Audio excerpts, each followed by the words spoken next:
কোন ভূখণ্ড যখন প্রস্তুত হয়ে যায় ফ্যাসিবাদ এবং জালিমের ঘুরে দিয়ে সে তখন অভ্যুত্থানকে রুখে দেওয়া যায় না। মানুষের জাগরণকে ঘুরে স্তব্ধ করে দেওয়া যায় না। সুতরাং হে আমার প্রাণ প্রিয় তৌহিদি জনতা, 2024 সালের 5ই আগস্টের বিপ্লব থেকে আমরা অনুপ্রাণিত হয়ে আমরা বিপ্লবের যে সিম্বল, বিপ্লবের যে আইকনিক দৃষ্টান্ত, সেখান থেকে আমরা অনুপ্রাণিত হতে চাই। 2024 সালের বিপ্লবের অন্যতম আইকন ছিল, অন্যতম সিম্বলিক একটা দৃশ্য ছিল আমার তরুণ ছাত্র যুব জনতা। তারা কেউ মাদ্রাসায় পড়ে, কেউ স্কুলের স্টুডেন্ট, কেউ কলেজের ছাত্র, কেউ বিশ্ববিদ্যালয়ে পড়ুয়া, সকল বিভেদের দেয়াল তারা ভেঙে গুড়িয়ে দিয়েছিল।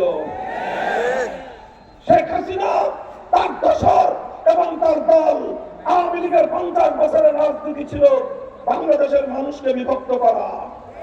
তার রাজনীতির প্রধান সূত্র ছিল বিভাজনের রাজনীতি।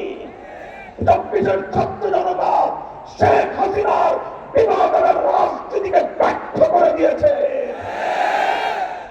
শেখ হাসিনা হাতুড়ি লীগকে এড়িয়ে দিয়ে বারবার দেশের নিরীহ ছাত্র এবং তৌহিদি জনতাকে দমন করার পায়তারা চালিয়েছে।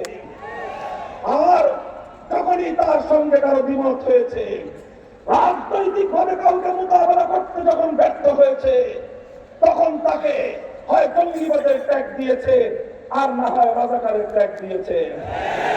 এই ছিল শেখ হাসিনার ষড়যন্ত্রের রাজনীতির দুই মূল সূত্র।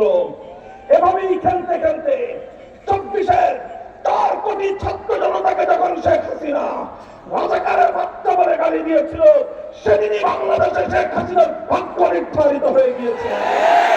বাংলাদেশের প্রতিটি শিক্ষাঙ্গন থেকে, ঢাকা বিশ্ববিদ্যালয়ের প্রতিটি হল থেকে, বাংলাদেশের প্রতিটি পাবলিক এবং প্রাইভেট বিশ্ববিদ্যালয়ের ছাত্র জনতা একটাই স্লোগান তুলেছিল, আমি কে তুমি কে, আমি কে তুমি কে।